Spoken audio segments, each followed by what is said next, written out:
friends, good afternoon. Today we are going to talk about a relatively new branch of mathematics called mathematical modeling. આ વિષયમાં મેથમેટિક્સના model આપણે બનાવીએ છીએ. હવે model એટલે શું?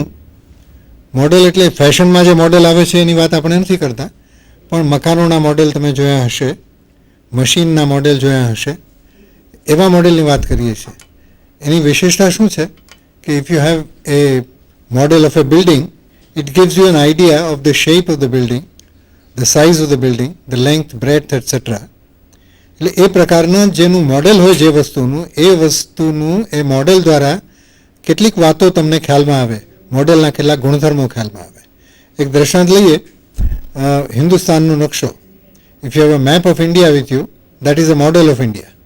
એક પ્રકારનું હિન્દુસ્તાનનું મોડેલ છે, જેમાંથી તમને હિન્દુસ્તાનની કેટલીક હકીકતો જાણવા મળે.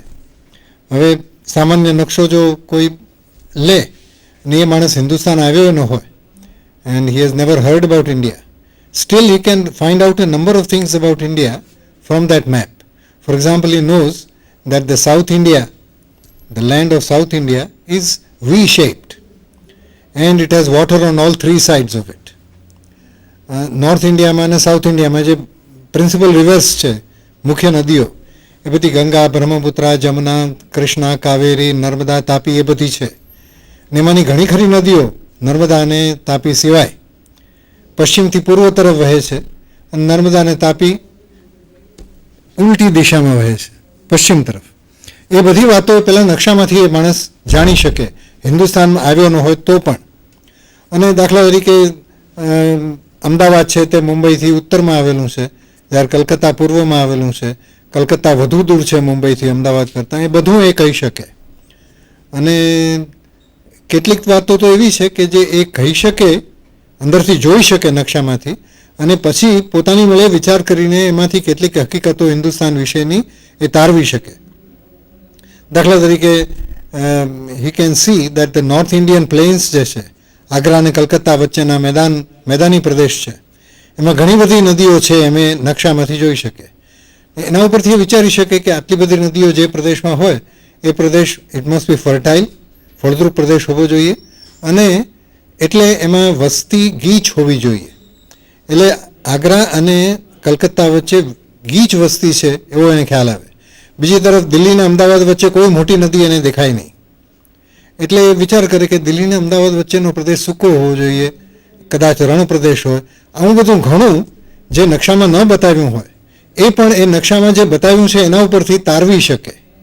He can argue out facts, he can logically argue and find out facts about the original object which are not given in the model. So this is the objective of modeling. હવે આ જે કેટલી વસ્તુ એવી છે કે જે ન જાણી શકે. દાખલા તરીકે હિન્દુસ્તાનનું લશ્કરી તાકાત કેટલી છે એ નકશામાંથી એને ખબર ન પડે, કે હિન્દુસ્તાનમાં કયા કઈ ખનિજો પાકે છે, કે કયા કયા પાક પાકે છે, એ બધું એ નકશામાંથી એને ખબર ન પડે. એને માટે જુદા મોડેલ બનાવવા પડે. એટલે કે પાકો ક્યાં ક્યાં પાકે છે અને કયા કયા પાકે છે એના પણ નકશા આવે છે ખેતીવાડીને લગતા. That will be an agricultural model of India. આપણે જે પહેલાં વાત કરી ઇટ્સ અ જ્યોગ્રાફિકલ મોડેલ. ભૌગોલિક હકીકતો એને ખબર પડે, એમાંથી બીજું ઘણું એ પોતાની મેળે વિચારી શકે. એ રીતે આપણે જે કરવાના છીએ તે મેથમેટિકલ મોડેલ બનાવવાના છીએ, ગાણિતિક મોડેલો બનાવવાના છીએ. So mathematical modeling differs from the other types of modeling in an interesting and essential way. હવે આપણે બીજી સ્લાઇડ જોઈએ.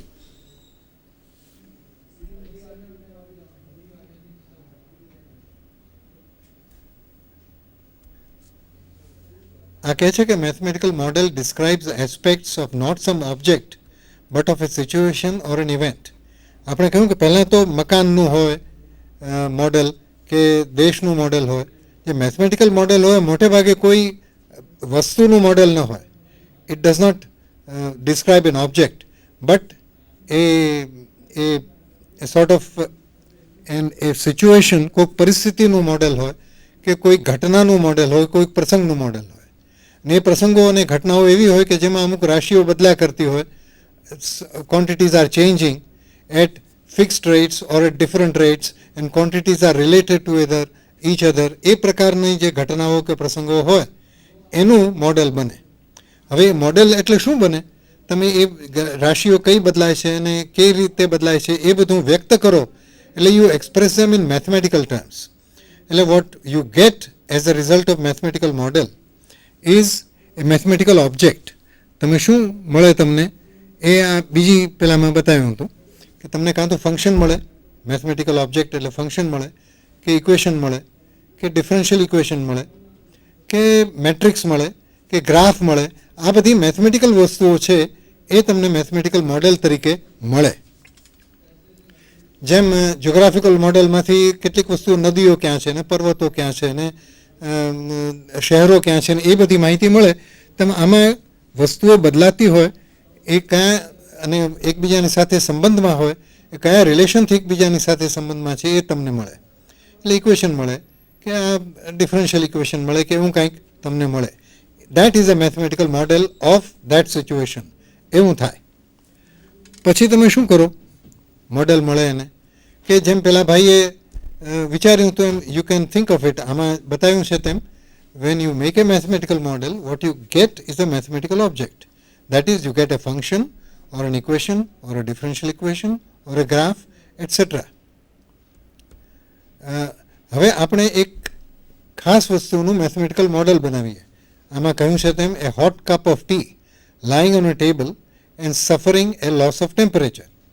એટલે આપણે એવી કલ્પના કરીએ કે ટેબલ ઉપર એક ગરમા ગરમ ચાનો પ્યાલો પડ્યો છે અને એ કોઈ લેતું નથી ચા. તો શું થાય કે ચાનું ટેમ્પરેચર પડવા માંડે, એ ધીમું થવા, એ નીચે પડવા માંડે, ચા ઠંડી થવા માંડે, એમ આપણે કહીએ છીએ. હવે આ વસ્તુનું મારે મોડેલિંગ કરવું છે કે આનું ટેમ્પરેચર બદલાય છે, કેવી રીતે બદલાય છે એ મારે વાત કરવી છે. હવે એને માટે શું કરવું? તો આપણે કઈ ઝડપે એ ચા ઠંડી પડે છે એને માટેનું કાંઈક આપણને જો ખબર હોય તો એનું આપણે સમીકરણ લખી શકીએ, કાંઈક મેથમેટિકલ એક્સપ્રેશન એનું બનાવી શકીએ. એ જે મેથમેટિકલ એક્સપ્રેશન છે એ ન્યૂટન્સ લો ઓફ કુલિંગ આપે છે. એટલે આપણે જે વાત કરીએ છીએ એ વાત સૌથી પહેલાં ન્યૂટને કરી હતી. અને ન્યૂટને કેવી રીતે ચા ઠંડી પડે છે કે કોઈ પણ ગરમ પદાર્થ જ્યારે ઠંડા વાતાવરણમાં મૂક્યો હોય અને એ ટેમ્પરેચર ગુમાવે ત્યારે કઈ ઝડપે ગુમાવે એનું એક લો આપ્યો હતો. એણે લો એવો આપ્યો હતો કે the temperature of an hot object falls at the rate which is proportional to the difference between the temperature at time t at any given time and the room temperature. આજુબાજુનું જે ટેમ્પરેચર હોય એ અને આ ચાનું temperature, બે વચ્ચે કેટલો તફાવત છે એના પ્રમાણમાં ટેમ્પરેચર પડવાનો રેટ થાય. એટલે આપણે અહીંયા બતાવ્યું છે સ્ક્રીન ઉપર, એ પ્રમાણે ટેમ્પરેચર પડે.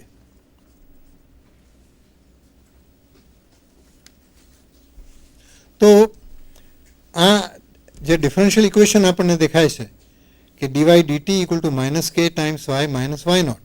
આમાં વાય છે એ ટી સમયે ચાનું ટેમ્પરેચર છે, ચાનું ઉષ્ણતામાન, અને વાય નોટ છે એ રૂમનું ટેમ્પરેચર છે જે ઓછું છે વાયના કરતાં, અને કે કોક અચલ સંખ્યા છે. એટલે વાય માઇનસ વાય નોટ એ અત્યારનું ટેમ્પરેચર અને રૂમનું ટેમ્પરેચર એ બે વચ્ચેનો તફાવત છે, એના પ્રમાણમાં ટેમ્પરેચરનો પડવાનો રેટ છે. એટલે d y d t is proportional to y minus y zero. એટલે આ આપણું મોડેલ બન્યું, d y d t equal to k times y minus y naught. હવે આ મોડેલનું શું કરીએ આપણે? આના ઉપરથી કઈ વાત કરી, વિચાર કરીને આપણે શું કરી શકીએ? ડિફરન્શિયલ ઇક્વેશનનું મેથમેટિક્સનો તમે શું કરી શકો? તમે એને સોલ્વ કરી શકો. એટલે એ ડિફરન્શિયલ ઇક્વેશન સોલ્વ કરીએ. આ જે ડિફરન્શિયલ ઇક્વેશન છે એ સહેલું છે સોલ્વ કરવાનું, કંઈ સેપરેબલ વેરિયેબલ ટાઈપ છે ને એનું સોલ્યુશન આપણે અહીંયા લખ્યું છે તે છે y equal to y naught plus capital T minus y naught times e to the power minus k t. ત્યાં એકલું માઇનસ કે દેખાય છે, માઇનસ કે સ્મોલ ટી હોવું જોઈએ.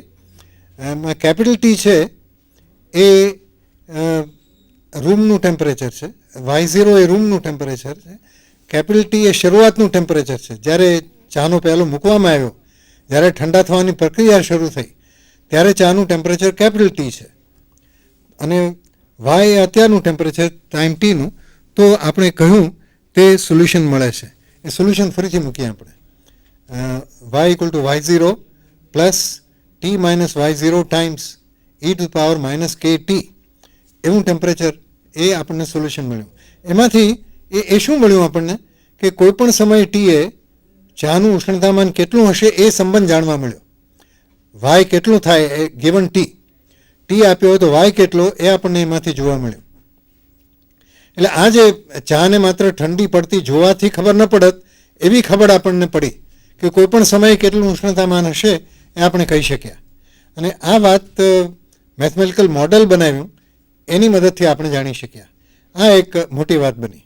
એટલે મોડેલ બનાવવામાં કેટલાક તબક્કાઓ છે.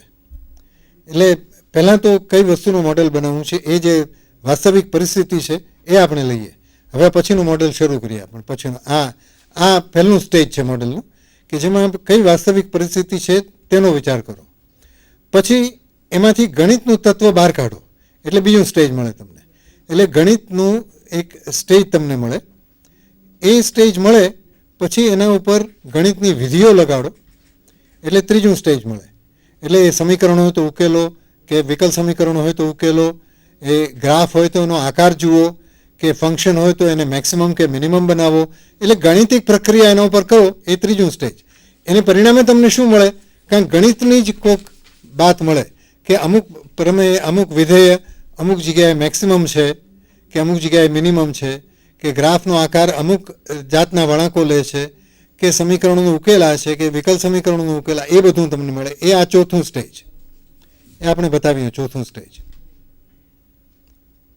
હવે આ તો ગણિતની વાત છે. આ જે છેલ્લા બે તબક્કા છે એ ગણિતના જ છે. હવે એમાંથી આપણે પાછા મૂળ પરિસ્થિતિમાં જઈએ કે આ જે આપણને પરિણામ મળ્યું એ મૂળ પરિસ્થિતિમાં એનું શું અર્થઘટન થાય એ આપણે કરો. એટલે પછી આ પછીનું સ્ટેજ, અને ત્યાર પછી છેલ્લે એ મૂળ પરિસ્થિતિમાં શું આપણે જાણ્યું એના વિશે એ આપણને મળે. એટલે આ આખી પદ્ધતિ છે. તમે પહેલાં પરિસ્થિતિ જુઓ, એના ઉપરથી એઝમ્પશન્સ બાંધો, એટલે કે પરિસ્થિતિમાં જે કંઈ ચેન્જ થાય છે એ કેવી રીતે થાય છે એના નિયમો બાંધો, એ નિયમો લખો, એ નિયમોના આધારે પછી ગણિત ગણો, ગણિતના પછી પરિણામ મળે, એ પરિણામનું અર્થઘટન કરો. એટલે તમને મૂળ પરિસ્થિતિની કોઈક નવી માહિતી એમાંથી તમને મળે. આ મેથમેટિકલ મોડેલિંગની પરિસ્થિતિ છે, એનો આખો પ્રોસિજર છે. હવે આપણે આને નિર્દેશન કરવા માટે બે મોડેલ એક પછી એક લઈએ. એટલે આ ટુ ઇન્ટરેસ્ટિંગ મોડેલ્સ છે. આ પહેલું, આપણે જો વાહન ચલાવતા હોઈએ તો એમાં પેટ્રોલ ઓછામાં ઓછું વપરાય એ માટે કેવી રીતે વાહન ચલાવવું એ આપણો પહેલો પ્રશ્ન છે. How to drive a vehicle so that the petrol consumption is minimized. એ આપણો પહેલો પ્રશ્ન છે. એટલે એમાં બીજું આપણા હાથમાં તો શું છે, જ્યારે વાહન ચલાવો ત્યારે આપણા હાથમાં બીજું કાંઈ નથી. આપણે અમુકથી અમુક જગ્યાએ જવાનું છે, આપણે માત્ર સ્પીડ ઉપર કંટ્રોલ કરી શકીએ છીએ. એટલે સ્પીડ કેટલી રાખવી વાહનની, જેથી કરીને પેટ્રોલનું કન્ઝમ્પશન, પેટ્રોલનો વપરાશ ઓછામાં ઓછો થાય. તો આપણે હવે ગણિતની દૃષ્ટિએ વિચાર કરવા માંડીએ અને એની પૂર્વધારણાઓ બાંધવા માંડીએ. પેટ્રોલ કઈ ઝડપે વપરાય, શા માટે, કયા કારણે વપરાય એનો વિચાર કરીએ. તો મોટરની જે ગતિ છે એને અવરોધે એવા કેટલાક બળ છે. એ બળને ઓવરકમ કરવા માટે આપણે પેટ્રોલ વાપરવું પડે છે. પેટ્રોલ આપણને એક એનર્જી આપે છે, એક ઉર્જા આપે છે. એ ઉર્જા, જે ઉર્જા આપણને મોટરને રોકી રાખે છે, એ ઉર્જાને ઓવરકમ કરવા માટે આપણે વાપરવાની છે. હવે કયા એવા પરિબળો છે જે મોટરને રોકવાનો પ્રયત્ન કરે છે? તેમાં બે પરિબળો છે. એક તો ફ્રિક્શન છે, ઘર્ષણ, રસ્તાનું ફ્રિક્શન. એ રસ્તાના ફ્રિક્શનને કારણે આપણે ઓછું થાય છે, ઝડપ ઓછી થઈ જાય છે, મોટર આખરે ઊભી પણ રહી જાય છે, એવો આપણો અનુભવ છે. તો એ ફ્રિક્શનમાં એ કેટલો ફોર્સ છે એ આપણે જાણવું છે. ફ્રિક્શનનો આપણી સ્પીડ સાથે કેટલો સંબંધ છે આ પછી આવે છે. આપણે એસમ્પશન 1 ઉપર જ અત્યારે રહીએ કે ફ્રિક્શન જે છે એ સ્પીડની સાથે એનો શું સંબંધ છે. તો પહેલાં આપણે એમ કહીશું કે જ્યારે સ્પીડ ઓછી હોય ત્યારે ફ્રિક્શન વધારે હોય છે. આમ કેમ? કારણ કે આપણો અનુભવ છે કે મોટર જો સ્થિર હોય, ચાલતી ન હોય, ને આપણે એને ચલાવવી હોય, ધક્કો મારીને ચલાવવી હોય, પેટ્રોલથી નહીં, તો ખૂબ ધક્કો જોરથી મારવો પડે છે. 2, 3, 4 જણા ધક્કો મારે ત્યારે જ મોટર ચાલવાનું શરૂ થાય. અને એકવાર મોટર ચાલવા માંડે પછી એટલા બધા માણસની જરૂર ન પડે. એક બે માણસ નીકળી જાય તો ચાલે, બાકીના માણસો ધક્કો મારીને મોટરને ચલાવી શકે છે. એ બતાવે છે કે પેટ્રોલ જ્યારે સ્પીડ બહુ જ ઓછી હોય ત્યારે બહુ ધક્કા મારવો પડે, ઘણો બધો ફોર્સ વાપરવો પડે ફ્રિક્શનને ઓવરકમ કરવા માટે. પણ એકવાર સ્પીડ વધી પછી એટલો બધો જોર કરવું પડે નહીં, ફ્રિક્શન ઓછું થઈ જાય, તમે ઓછા બળથી પણ કારને ચલાવી શકો. એટલે ફ્રિક્શન છે એ સ્પીડ જેમ વધે એમ ફ્રિક્શન ઘટે. ગણિતની ભાષામાં કહીએ તો friction is a decreasing function of velocity. Velocity જેમ વધે એમ ફ્રિક્શન ઘટે. એટલે આપણે ફ્રિક્શન માટે એક એવું એસમ્પશન કરી શકીએ કે friction is inversely proportional to the velocity of the vehicle. એટલે friction equal to k upon v. એટલે વી જેમ વધે તેમ ફ્રિક્શન ઘટે. હવે આમાં કેટલાક વાંધો લઈ શકાય કે વી ઇક્વલ ટુ 0 હોય તો આ એક્સપ્રેશનમાંથી ફ્રિક્શન ઇન્ફિનિટી થાય છે, એ તો ચાલે નહીં. ફ્રિક્શન ઇન્ફિનિટી હોય તો એને ચલાવી જ ન શકાય. પણ મોટી વેલોસિટીઝ માટે આ એસમ્પશન આપણું સાચું છે એમ માનીને આપણે ચાલીએ. એટલે આ એક ફોર્સ છે ફ્રિક્શન. એક બીજો ફોર્સ પણ એવો છે જે કારને રોકી રાખે છે, રોકવાનો પ્રયત્ન કરે છે. એ છે એર રેઝિસ્ટન્સ, હવાનો અવરોધ. હવાનો અવરોધ એનો વેલોસિટી સાથે શું સંબંધ છે? ફ્રિક્શન કરતાં ઉલટો સંબંધ છે. જેમ આપણી વેગ વધતો જાય, જેમ વેલોસિટી વધતી જાય, સ્પીડ વધતી જાય, તેમ તેમ એર રેઝિસ્ટન્સ વધતું જાય, આપણને વધારે નડે. હવાનો અવરોધ આપણને વધારે નડે. તમે સાયકલ ઉપર જતા હો, સાયકલની સ્પીડ જેમ વધારો તે તમને સામેથી આવતો પવન વધારે ને વધારે વેગથી આવતો એમ લાગે. એનું કારણ છે કે એરનો એ રેઝિસ્ટન્સ વધે છે. જેમ સ્પીડ વધારે તેમ એરનો રેઝિસ્ટન્સ વધારે. એટલે એવું પ્રયોગોથી દેખાયું છે કે એર રેઝિસ્ટન્સ એ વેલોસિટીના સ્ક્વેરના પ્રમાણમાં ચાલે છે. એટલે કે air resistance is equal to a constant times v square, where v is the velocity. આમાં પણ ફેરફાર હોઈ શકે. પવનની પોતાની સ્પીડ હોય, જે સ્થિર હવામાં પવનની